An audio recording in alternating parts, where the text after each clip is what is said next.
부정적인 것을 참으면 그 부정적인 것이 더 일어나도록 부추기는 것과 똑같습니다. 이 말은 조슈아 필즈 밀번이라는 작가가 한 말인데요. 이 사람이 이렇게 말을 했습니다. 무엇을 참는다는 것, 무엇을 용납한다는 것은 동시에 그것을 부추긴다는 것과 같은 겁니다. 집이 어수선한데도 그것을 용인한다면 어수선한 것을 조장하는 겁니다. 화난 상사가 있고 그 상사가 당신에게 화를 내는 것을 용인한다면 그 사람은 당신에게 더 많은 화를 낼 겁니다. 독이 되는 인간관계가 있고 그 관계를 계속 참는다면 당신은 더 많은 독을 얻게 될 겁니다. 더 많이 참을수록 그 사람은 당신의 집 문 앞에 더 자주 나타나게 될 겁니다. 이 말을 듣고 많이 생각을 해봤습니다. 나에게 내가 지금 참는 것은 무엇인가? 여러분이 참는 것은 무엇입니까? 참으면 안 되는데 참으면 안 되는데 용인하고 용납하고 참아내고 있는 것이 무엇입니까? 우리를 이 말을 듣고 난 뒤에 이렇게 대답을 할 겁니다. 나를 무시하는 사람. 나를 무시하는 사람 참고 있다고 생각이 될 겁니다. 나를 힘들게 하는 사람이 떠오를 겁니다. 나를 굉장히 어렵게 하는 안 좋은 많은 환경들이 떠오르게 될 겁니다. 그동안에 우리가 참았던 그 수많은 것들이 떠올랐을 겁니다. 그런데 그 많은 것 중에서도 우리가 절대로 참으면 안 되는 이 한 가지는 떠오르질 않았을 겁니다. 이 한 가지는 절대로 참아서는 안 되는데 계속 참아냈던 것, 우리가 인식하지도 못했던 것 하나가 기억에 나야 됩니다. 그것은 교회 공동체와의 관계입니다. 우리는 교회 공동체와 관계가 멀어지는 것을 절대로 참아서는 안 되는 것이기 때문에 그렇습니다. 왜냐하면 공동체가 나를 살리고 내게 힘을 주는 굉장히 중요한 역할을 하는 것이 교회 공동체이기 때문에 그렇습니다. 그런데 우리는 자꾸 교회와 멀어집니다. 내가 기분이 나쁘니까, 내가 몸이 아프니까, 내가 힘드니까 공동체와 관계가 무너지고 있어도 참았고, 내 주위 사람들이 그 교회에 있었던 그 내 공동체 사람들이 나를 떠나도 그냥 참았습니다. 그렇게 해서 결국 참고 참아서 나만 남았더니 이제는 아주 작은 사람의 공격에도 쉽게 무너지게 됐고 계속해서 우울함과 외로움이 가득하게 되고 마지막에는 기쁨과 감사를 아무리 체험하고 싶어도 체험하지 못하는 그런 때가 오는 겁니다. 여러분, 우리는 절대 공동체와 내 관계가 무너지는 것을 참아서는 안 되는 겁니다. 만약에 지금 여러분의 많은 인생에서 많은 것들이 무너져서 다시 시작해야 된다는 생각이 든다면 지금 우리가 다시 시작해야 되는 것은 그 어떤 것도 아니라 교회 공동체와 관계를 다시 세우는 겁니다. 다시 공동체와 관계를 세우는 것이 여러분의 인생을 세우는데 가장 기본이 될 것이기 때문에 그렇습니다. 우리가 속한 공동체와의 관계가 올바로 세워져 있어야 우리는 안정감을 느낄 수가 있는 것이고 그 안정감을 누리는 것 위에서 기쁨과 감사를 계속해서 체험할 수가 있는 것입니다. 그래서 여러분 지금 불안하거나 염려하고 있다면 감사하지 못하고 있다면 나도 감사하고 싶고 기뻐하고 싶은데 그게 안 된다면 지금 가장 먼저 우리의 인생의 기본인 교회 공동체와의 나는 어떤 관계를 맺고 있는가 돌아보시기를 바랍니다. 이때 우리 이 얘기를 듣고 이렇게 질문할 수 있습니다. 그러면 어떤 관계 맺어야 되는 겁니까? 좋은 관계가 뭡니까? 교회 공동체와 건강한 관계를 맺는다는 게 어떤 의미입니까? 그것은 우리가 오늘 말씀을 보면서 나눌 수가 있습니다. 데살로니가전서 5장 12절 말씀 우리 같이 한 목소리로 읽도록 하겠습니다. 시작. 형제들아 우리가 너희에게 구하노니 너희 가운데서 수고하고 주 안에서 너희를 다스리며 권하는 자들을 너희가 알고. 아멘. 바울이 가장 먼저 교회에서 목회자와의 관계가 올바로 서야 된다고 말씀을 합니다. 목회자의 관계부터 얘기를 하는 겁니다. 왜냐하면 목회자가 세 가지 일을 하기 때문이라고 하는데 첫 번째 너희 가운데서 수고한다. 두 번째 주 안에서 너희를 다스린다. 세 번째 권한다. 이 권하기 때문이라고 말씀을 합니다. 여기서 이 세 가지를 하나씩 간단하게 살펴보겠습니다.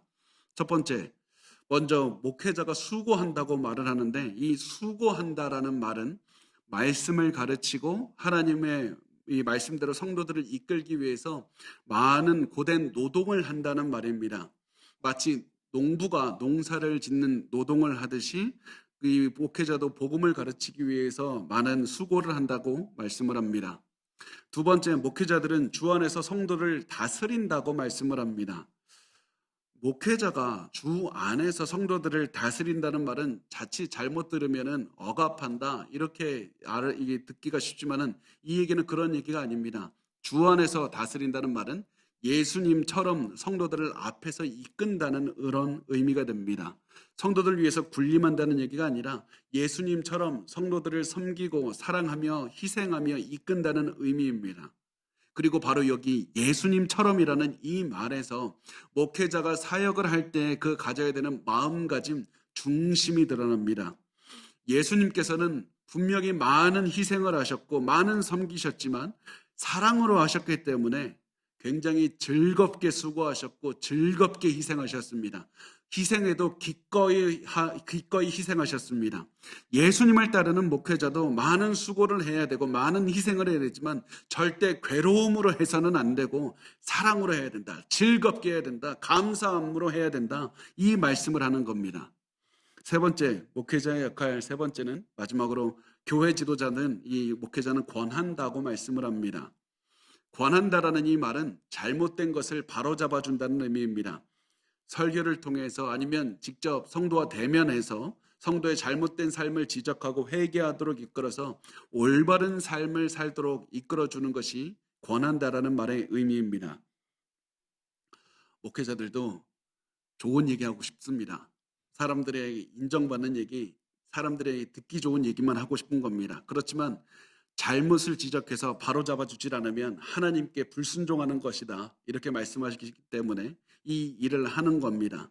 아무리 하기 싫어도 하나님의 뜻을 따라서 성도들의 죄를 드러내서 회개하도록 이끌고 더욱더 하나님께로 가까이 가도록 인도하는 것이 목회자의 임무인 겁니다. 바울은 목회자가 이 세 가지를 하기 때문에 이 모든 교인들은 목회자의 올바른 관계를 세우는 것이 삶의 기본이 되어야 된다고 말씀을 하는 겁니다. 그러면 목회자와 어떻게 관계를 맺는 것이 좋은 관계를 맺는 겁니까? 알겠습니다. 목회자와 관계를 맺는 거 알겠는데 어떻게 구체적으로 관계를 맺어야 올바른 관계를 맺는 겁니까? 12절 말씀을 다시 한번 보면 형제들아 우리가 너희에게 구하노니 너희 가운데서 수고하고 주 안에서 너희를 다스리며 권하는 자들을 너희가 알고 라고 말씀을 합니다. 너희가 알고 너희가 목회자들을 알아야 된다고 말씀을 합니다. 너희가 알아야 된다는 것은 지식으로 저 사람 누구구나 이름이 뭐구나 이런 뜻이 아닙니다. 그들을 알아주라는 말이고 인정해주라는 말입니다. 그들을 존경하라는 말입니다.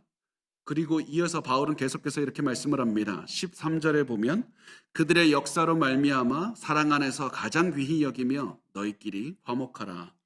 그래서 그들의 역사라고 말을 하는데 그들의 역사라는 말은 목회자들의 일, 목회자들이 하는 일을 뜻합니다. 목회자들이 하는 일의 종류 때문에 그들이 귀히 여김을 받아야 된다. 목회자들을 인정하고 존경하는 이유는 목사가 나이가 많아서 똑똑해서 잘나서 완벽한 인생을 살아서 그런 것이 아니라 그들이 영혼을 이끄는 역할을 맡았기 때문에 그들을 존경해야 된다. 그들이 하나님의 말씀을 가르치고 교회 공동체를 이끌어가는 아주 중요한 역할을 맡았기 때문에 너는 그들을 사랑하고 가장 귀하게 여기라고 말씀을 합니다. 그리고 바울은 사랑 안에서 가장 귀히 여기라는 이 말을 통해서 성도들이 어떻게 목회자를 대해야 되는지에 대해서 말을 했습니다.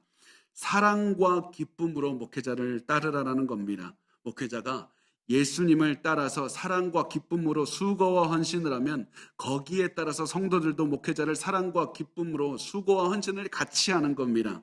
자신을 위해서 최선을 다해서 기도하고 말씀을 전하는 목회자를 위해서 같이 기도해주고 자신을 위해서 수고하고 희생하는 목회자를 위해서 같이 수고하고 같이 희생을 하는 겁니다. 이렇게 목회자와 교인이 사랑 안에서 서로 귀히 여기면서 서로 기뻐하면 그 결과 교회 공동체는 화목하게 됩니다. 그래서 이 화목하는 것을 강조하기 위해서 바울은 13절의 마지막에 너희끼리 화목하라 이런 말을 덧붙인 겁니다. 너희끼리 화목하라. 목회자와 교인들이 서로 사랑하고 존중하면 교회 공동체 안에 평화가 가득하게 됩니다. 그리고 여기 한 가지 사실을 주목해서 보셨으면 좋겠습니다. 바울은 교회 공동체의 기본에 대해서, 교회와 맺는 관계의 기본에 대해서 말을 하면서 가장 먼저 목회자의 관계에 대해서 말을 했습니다. 목회자가 하나님의 말씀을 가르치고 전하는 역할을 하기 때문에 그 역할 때문에 목회자와 관계를 회복하라고 얘기를 하는 겁니다. 왜 그렇습니까? 목회자와의 그 관계가 멀어지면 목회자의 역할, 말씀을 전파하는 것, 그 전파하는 말씀을 받아들일 수가 없기 때문에 그렇습니다. 그 입을 통해서 나오는 말씀을 받아들일 수가 없으면 하나님과의 관계가 멀어지기 때문에 그렇습니다. 그래서 하나님께서는 우리의 믿음을 온전하게 세우기 위해서, 그리고 공동체의 관계를 가장 기본적으로 온전하게 제대로 온전한 그런 바탕 위에 세우기 위해서 목회자의 관계를 먼저 말씀하시고 세우신 겁니다. 그것도 목회자의 관계가 상하 관계가 아니라 서로 사랑하고 서로 기뻐하고 서로 존중해서 서로 희생하는 관계로 세우신 겁니다. 이것이 교회 공동체의 가장 기본입니다. 바울은 이렇게 교회 공동체의 기본에 대해서 말을 한 다음에 공동체 안에 맺는 나머지 모든 사람들과의 관계에 대해서 설명을 했습니다. 교회 공동체가 어떤 됩니까? 목회자의 가르침을 듣고 이제 하나님의 말씀을 따라서 따르게 되어 있습니다. 그런데 목회자가 혼자서 이 교회 공동체를 다 이끌 수가 없지 않습니까?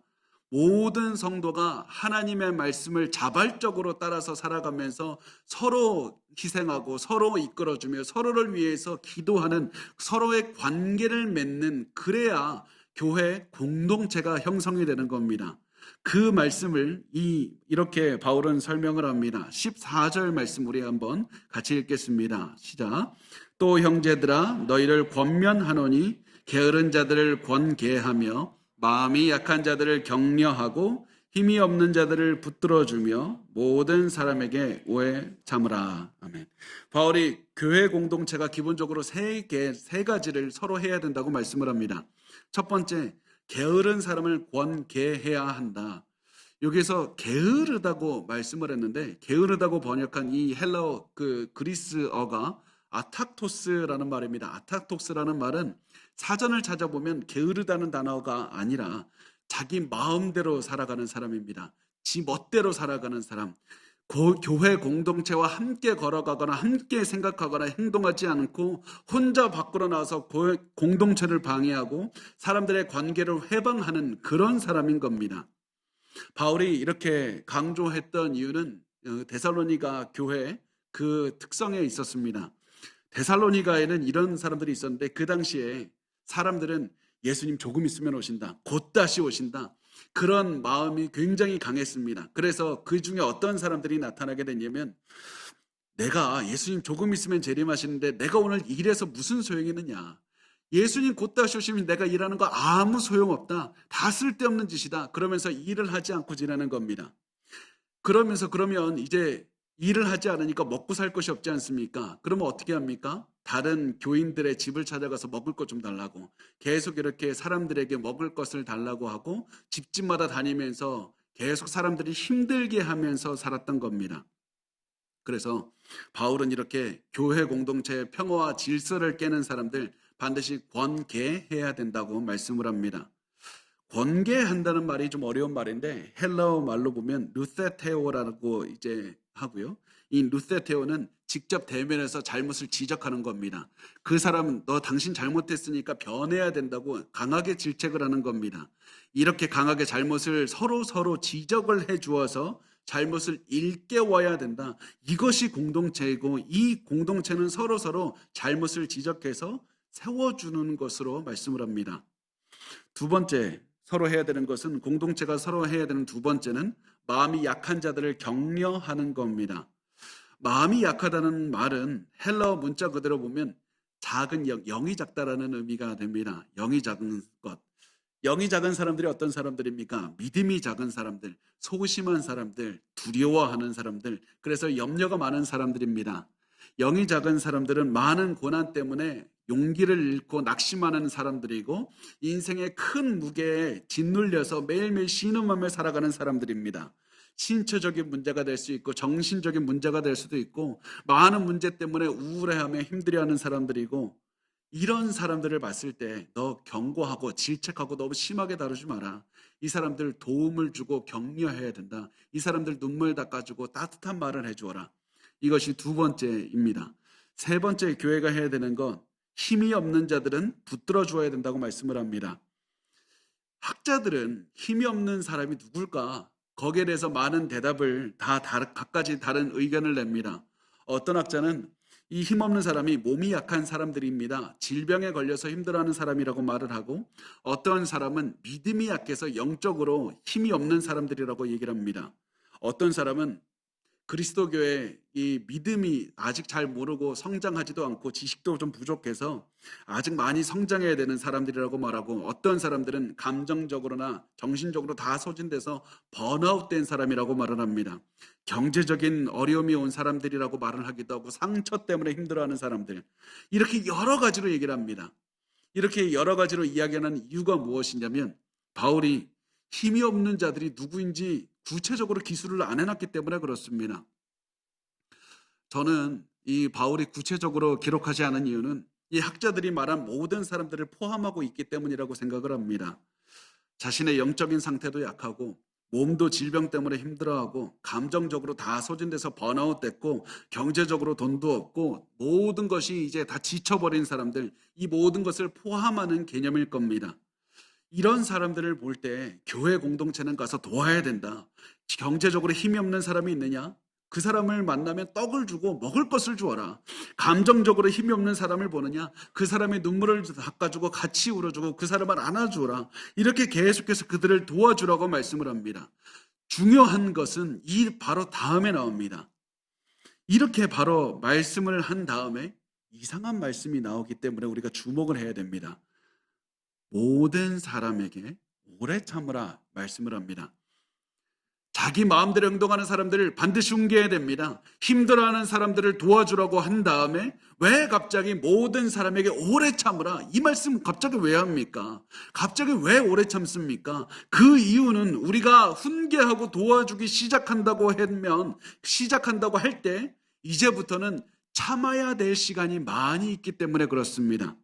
내가 하는 것이 아무런 소용이 없다고 느끼는 것 같을 때가 올 것이기 때문에 그렇습니다.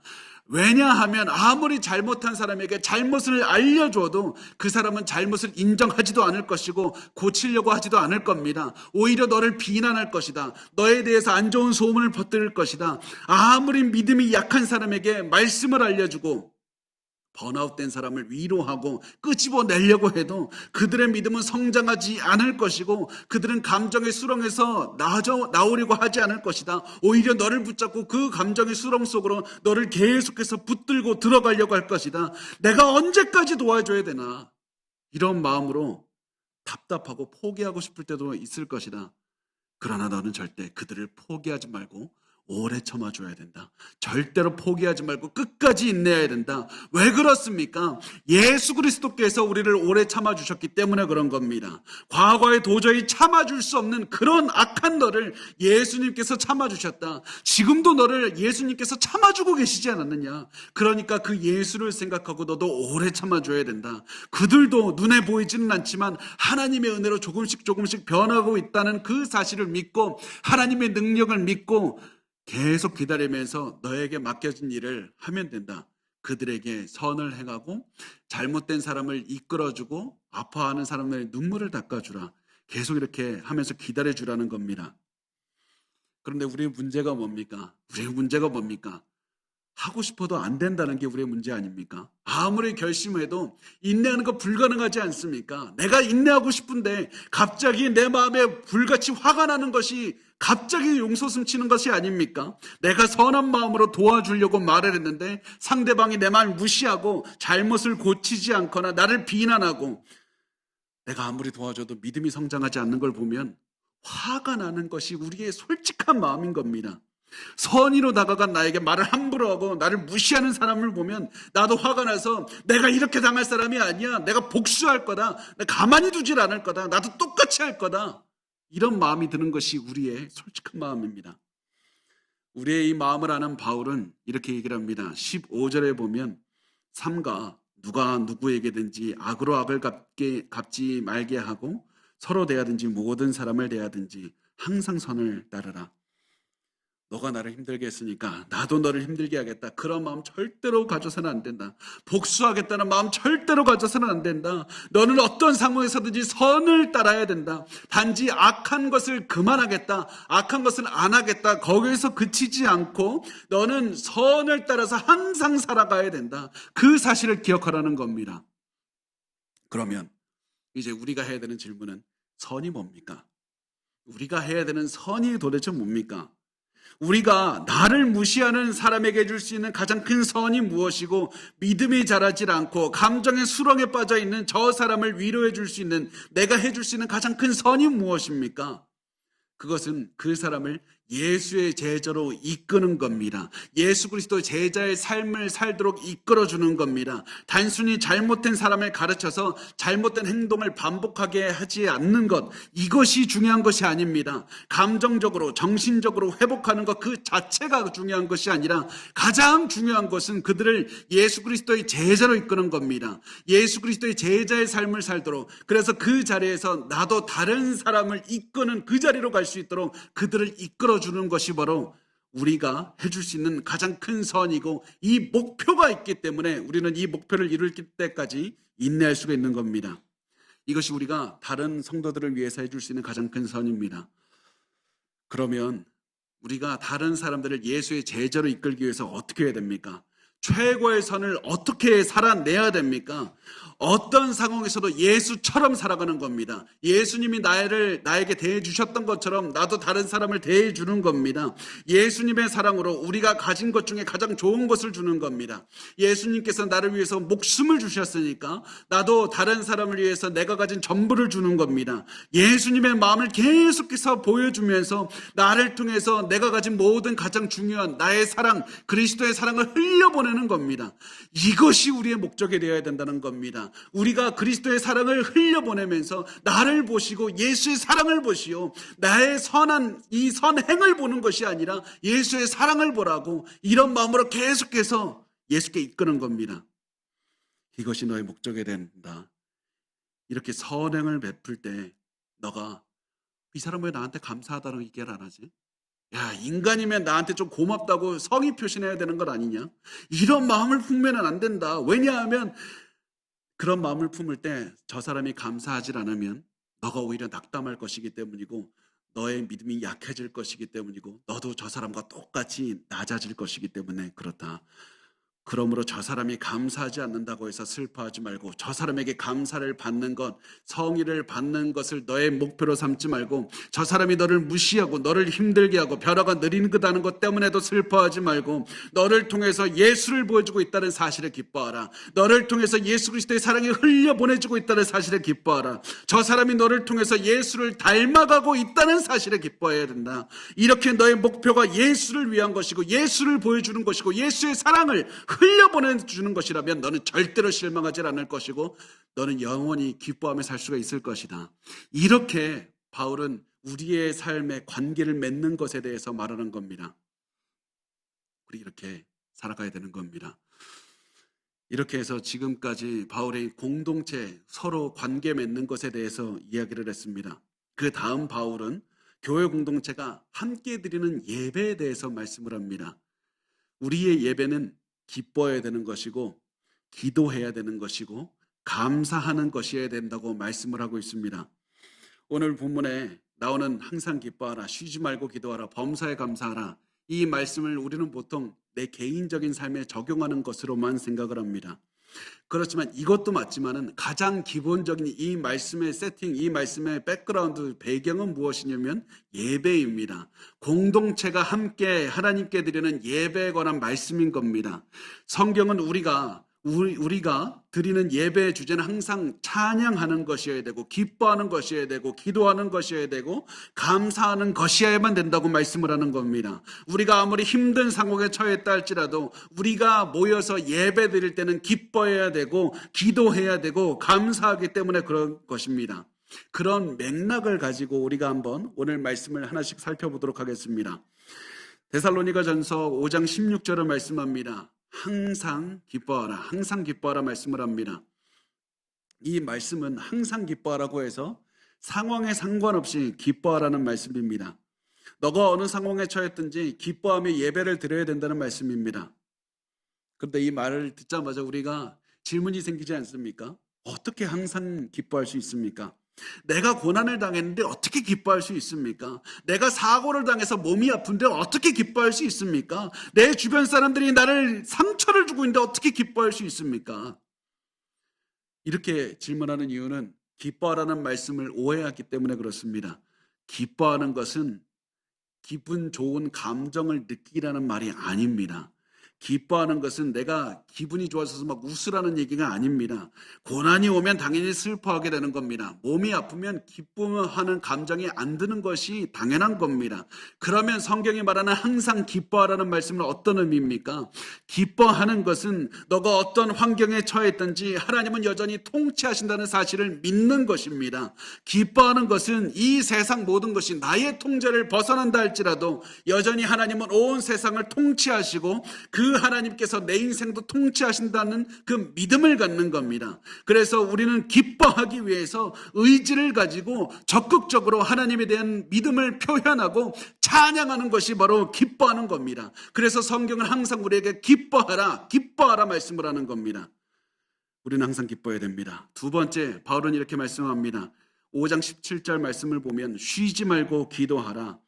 이 말씀은 우리가 쉬지 말고 예배 시간에서도 중얼중얼 하면서 기도하라는 말이 아닙니다. 여러분 그렇게 하면 안 됩니다. 계속해서 하나님을 경외하는 마음가짐을 가지라는 의미입니다. 하나님을 앞에서 내가 살아간다. 하나님 앞에서 살아가기 때문에 나는 하나님을 경외하는 마음으로 살아가는 겁니다. 모든 순간을 코람되어 하나님 앞에서 한다는 마음으로 최선을 다해서 예배를 드리는 것이고 최선을 다해서 살아내는 것이 쉬지 않고 기도하는 것입니다. 하나님이 통치하신다는 사실을 믿고 기뻐하는 마음으로 하나님께 기도하고 하나님 앞에서 살아내는 것이 기도하는 겁니다. 그래서 하나님을 경외하는 사람은 결코 기도를 포기하지 않습니다. 끝까지 하나님을 믿고 하나님을 경외하는 마음으로 살아내는 것이 쉬지 말고 기도하는 사람의 모습입니다. 세 번째, 바울은 감사라고 말합니다. 5장 18절 말씀을 우리 같이 읽어보겠습니다. 시작. 범사에 감사하라. 이것이 그리스도 예수 안에서 너희를 향하신 하나님의 뜻이니라. 아멘. 모든 일에 감사하라는 명령은 그리스도의 주권을 신뢰하라는 말씀입니다. 내 인생에 어떠한 일이 일어나든지 하나님의 탁월하신 능력을 인정하라. 나를 향한 사랑을 인정하라는 말입니다. 하나님은 아무런 희망이 없는 이 상황에서도 모든 것을 합력하게 만들어서 선을 이루실 하나님이라. 이 확신을 가지라. 그 확신을 가지고 예배를 드리는 것이 감사하는 겁니다. 항상 감사하는 겁니다. 그리고 비록 언제인지 알지 못하지만 언젠가 하나님께서 나를 구원하시리라. 그때가 찾아올 것이다. 그 믿음으로 예배를 드리는 것이 바로 감사하는 겁니다. 이렇게 해서 우리가 공동체와 함께 예배를 드리면서 기쁨과 기도와 감사를 드리는 겁니다. 그러면 하나님께서 예배에서 체험한 기쁨과 기도와 감사가 흘러넘쳐서 내 인생, 내 개인적인 삶까지 넘쳐흐르게 하시는 것, 이것이 바로 하나님께서 주시는 항상 기뻐하라, 쉬지 말고 기도하라, 범사에 감사하라, 항상 기뻐하고 항상 기도하고 항상 감사하는 이런 삶을 살게 해주시는 겁니다. 교회 공동체에서 예배가 내 인생을 변화시키는 그런 능력이 된다는 사실입니다. 그렇다면 우리가 예배를 통해서 기뻐하고 기도하고 감사하게 되면 이 내 인생이 그렇게 변하는 것 어떻게 알 수 있습니까? 어떻게 확신할 수 있습니까? 그 이유에 대해서, 그 근거에 대해서 성경은 이렇게 말씀을 합니다. 이것이 그리스도 예수 안에서 너희를 향하신 하나님의 뜻이니라. 하나님은 우리가 항상 기뻐하고 행복하기를 원하시고 항상 기도해서 하나님을 찾기를 원하시고 너의 삶에서 감사가 넘쳐흐르기를 원하시는 분이다. 우리가 항상 하나님을 믿고 행복하기를 원하시는 것이 하나님의 뜻이라는 겁니다. 우리는 하나님의 뜻을 알기 위해서 먼 세미나를 갈 필요도 없고 어려운 책을 읽을 필요도 없고 기도해 볼 이유도 없습니다. 하나님의 뜻은 항상 우리가 기뻐하는 것, 항상 기도하는 것, 항상 감사하는 것입니다. 이것이 중요한 겁니다. 그래서 존 파이퍼 목사님이라는 분은 오늘 본문을 보면서 한 가지 굉장히 중요한 사실을 지적합니다. 우리의 기쁨이 흘러넘치고 우리의 기도와 감사가 흘러넘치면 비로소 방금 하나님께서 우리에게 하셨던 명령 그것을 이룰 수 있다. 그것이 무엇이냐? 데살로니가전서 5장 15절 말씀에 삼가 누가 누구에게든지 악으로 악을 갚게 하지 말고 서로 대하든지 모든 사람을 대하든지 항상 선을 따르라. 우리가 서로에 대해서 항상 선을 따를 수 있는 유일한 방법이 무엇이냐? 기쁨이 내 가슴 속에 넘쳐흐르고 기도가 넘쳐흐르고 감사가 넘쳐흐르는 겁니다. 내가 예배에서 회복한 기쁨과 감사와 기도가 내 인생에까지 넘쳐흘러서 계속 흘러갔더니 그것이 나에게 힘이 돼서 항상 선을 따를 수 있는 능력이 되는 겁니다. 이것이 하나님께서 우리의 인생을 바꾸시는 방식입니다. 그렇지만 우리 잘 알고 있습니다. 이거 불가능한 겁니다. 불가능한 겁니다. 어떻게 예배를 통해서 우리의 인생이 기쁨과 기도와 감사가 넘쳐흐를 수 있습니까? 많은 분들이 이렇게 얘기를 할 겁니다. 제 얘기를 들으면서 저도 한번 해봤는데 잘 안 됩니다. 저도 예배 때 잠깐 뜨거운 감정, 기쁨, 눈물 여러 번 흘려봤습니다. 그런데 그때조차도 내 인생 변하지 않았습니다. 예배를 아무리 참석해도 내 삶은 변하지 않았습니다. 만약에 여러분 그렇게 생각하신다면 여러분이 내리신 결론이 맞습니다. 예배를 아무리 내가 참석해도 내가 변하지를 않는 겁니다. 내가 예배 때 기쁨과 기도와 감사를 체험할 수 있는 능력이 나에게 없기 때문이고 예배를 통해서 내 인생이 바뀔 수도 없다라는 것이 우리가 내려야 되는 결론입니다. 우리의 능력으로는 단 아무것도 바뀔 수가 없다는 것이 우리가 내려야 되는 결론입니다. 그럼 우리가 내려야 되는 결론이 무엇입니까? 하나님의 능력으로만 가능하다는 사실을 기억하는 겁니다. 성령의 능력으로만 이 모든 것을 체험할 수가 있는 겁니다. 성령께서 예배에 함께 하시고 성령께서 우리의 마음에 함께 하시면 우리 처한 상황에 상관없이 기뻐하게 하시고 기도하게 하시고 감사하게 해주시는 겁니다. 그래서 여러분의 삶이 변하기를 원한다면 기뻐하고 싶다면 감사하고 싶다면 성령님께 의지하시기 바랍니다.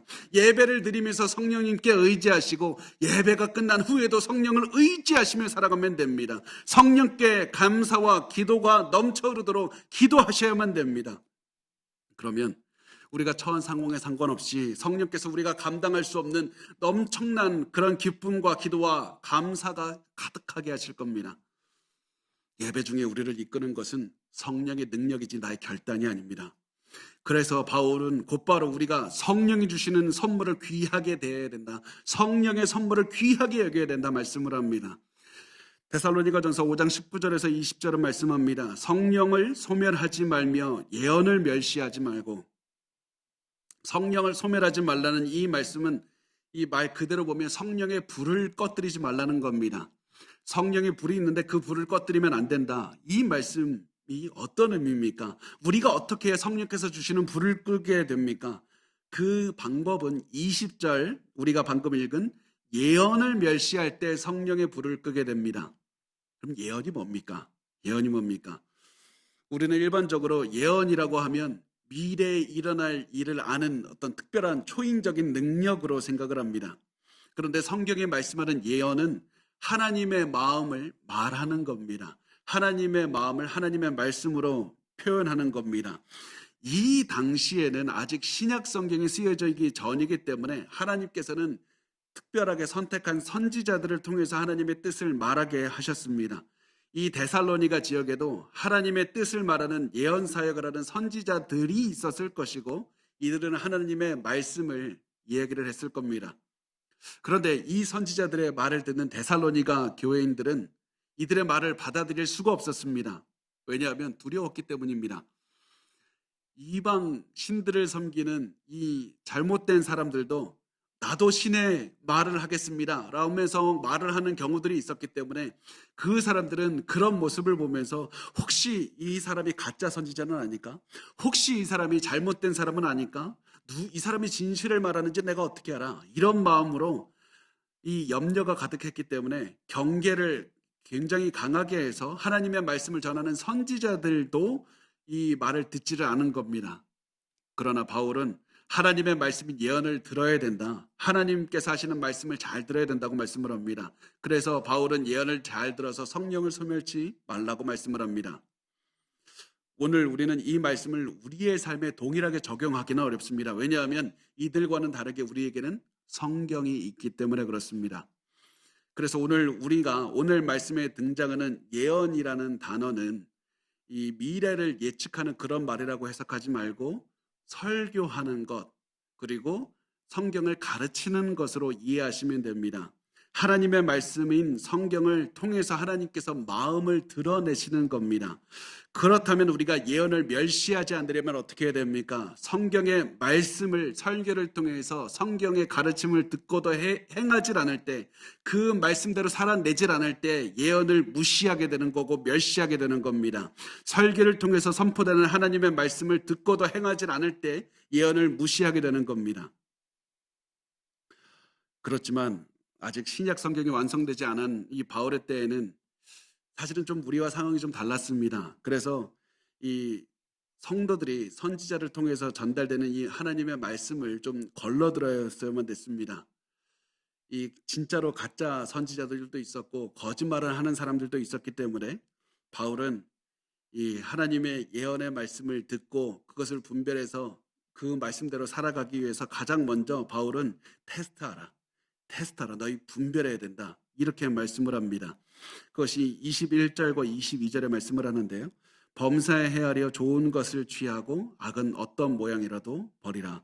그러니까 어떤 말을 듣더라도 너희 영적인 기준으로 점검해 봐야 된다. 점검해서 올바른 하나님의 말씀이면 반드시 붙잡아야 되고 하나님의 말씀이 아니라면 반드시 피해야 된다. 그렇게 해서 너희가 잘 분별해서 성령께서 역사하실 때 성령의 불을 절대로 꺼서는 안 된다. 그렇다면 어떻게 하면 성령의 불을 끄지 않을 수 있습니까? 악은 어떤 모양이라고 버리고 범사에 헤아려 좋은 것을 취하라. 좋은 것을 취하는 건, 좋은 것을 취하면서 살아가는 것이 항상 성령의 이 소멸하는 것이 아닌 겁니다. 좋은 것을 취하는 것이 항상 성령의 뜻대로 살아가는 겁니다. 적극적으로 하나님의 뜻을 실행하는 것입니다. 너는 어떻게 해서든지 하나님의 말씀을 실행해서 가장 중요한 선을 행하라고. 이것이 바로 바울이 우리에게 오늘 말씀을 통해서 교훈을 주는 겁니다. 우리 지금 어떤 모습으로 살아가고 있습니까? 우리 지금 교회 공동체와 어떤 관계를 맺고 있습니까? 서로 어떤 관계 맺고 있습니까? 여러분이 지금 삶의 기반을 다시 세우고 싶다면 여러분 교회 공동체의 관계를 다시 세우시기 바랍니다. 여러분이 지금 감사하는 삶을 살고 싶고 기뻐하는 삶을 살고 싶다면 교회 공동체에서 드리는 예배를 회복하시기 바랍니다. 그러면 우리는 다시 기본으로 돌아가서 기본을 다시 세울 때 하나님께서는 우리의 삶에 많은 것들을 다시 올바로 세워주실 겁니다. 그렇다면 우리 어떻게 해야 기본을 세울 수 있는가? 간단하게 세 가지만 보겠습니다. 첫 번째, 아는 대로 사십시오. 아는 대로 사셔야만 됩니다. 모든 것이 무너졌을 때 많은 분들이 자꾸 새로운 것을 답을 찾으려고 합니다. 복잡한 것에서 답을 찾으려고 합니다. 내가 알지 못하는 것에서 답을 찾으려고 합니다. 그렇지 않습니다. 답은 굉장히 많은 경우에 간단한 것에 있을 때가 많이 있습니다. 그리고 우리가 항상 찾는 답은 진리이신 성경 안에 있는 겁니다. 성경에서 말씀하시는 대로, 아는 대로, 성경에서 말씀하신 대로 교회 공동체 안에서 관계를 회복하면서 사시면 됩니다. 두 번째, 나 자신을 바꾸기 위해서 최선을 다하시기 바랍니다. 우리는 자꾸 환경이 바뀌면 내 마음도 바뀔 수 있다고 생각을 합니다. 환경이 바뀌면 내 마음도 바뀔 것이고 내가 예배도 잘 드릴 것이고 내가 기뻐하게 될 것이고 감사하게 될 겁니다. 내 질병이 바뀌면 나으면 나도 변화가 될 겁니다. 내 고난이 없어지면 나도 변화가 될 겁니다. 그러면서 지금 우리를 괴롭히는 환경을 바꾸기 위해서 최선을 다합니다. 그러나 우리가 이 고난이 끝났을 때 깨닫게 되는 것은 이 고난이 끝났더니 다른 고난이 오고 다른 종류의 고난이 오고 계속해서 고난의 종류가 바뀌고 계속 고난이 끊이지 않는다는 겁니다. 우리가 고난을 없애기 위해서 힘들게 일하기 전에 가장 먼저 해야 되는 것은 나 자신을 바꾸기 위해서 노력하는 겁니다. 내가 바꾸면 환경에 상관없이 나는 강력한 인생을 살 수 있는 겁니다. 내가 먼저 교회와 긴밀한 관계를 맺고 내가 먼저 하나님의 뜻대로 살아가고 내가 먼저 말씀대로 살아간다면 기쁨과 기도와 감사가 가득 찬 삶을 언제든지 살아낼 수가 있는 겁니다. 마지막 세 번째, 하나만 생각하시면 됩니다. 하나만 생각하시면 됩니다. 여러분, 내가 교회 공동체를 내가 관계를 회복하면서 살겠다. 이렇게 살다 보면 조금만 지나면 회의감이 찾아올 때가 올 겁니다. 내가 이렇게 사는 게 맞나? 내가 이렇게 무시당하는 게 맞나? 내가 이렇게 노력해도 아무것도 변하지가 않는데? 내가 이렇게 해도 득이 되는 게 아무것도 없다. 이런 마음이 들 때가 있을 겁니다. 이럴 때 생각이 많아지고 생각이 굉장히 복잡해질 때가 올 겁니다. 여러분, 생각이 많아지면 잘못된 길을 가고 있는 겁니다. 흔들리지 말고 하나만 생각하시면 됩니다. 하나님의 말씀이 맞고 그 말씀이 교회 공동체와의 관계를 세우는 것이 기본이다. 이 말씀이 맞다는 그 한 가지 생각만 하시며 사시면 됩니다. 그 하나만 생각하시기 바랍니다. 그래서 이 한 가지만 생각해서 계속해서 사시면 반드시 하나님의 능력을 체험하게 될 것이고 여러분의 모든 무너진 것들이 회복하게 될 것입니다. 그래서 저는 확신합니다. 그 날이 오면, 모든 것이 회복되는 날이 오면 여러분이 노력하지 않았는데 여러분의 가슴 속에 기쁨이 넘쳐오를 것이고 기도가 넘쳐오를 것이고 감사가 가득한 그런 삶을 사는 여러분의 모습을 발견하게 될 겁니다. 그렇게 우리 행복한 인생을 살게 될 겁니다. 그것을 기억하면서 우리 하나님의 말씀대로 우리 모든 것들을 진리로 우리에게 주시는 말씀대로 교회 공동체의 관계로 회복하면서 우리 그렇게 다시 한번 우리에게 주어진 길을 걸어갔으면 좋겠습니다. 우리 같이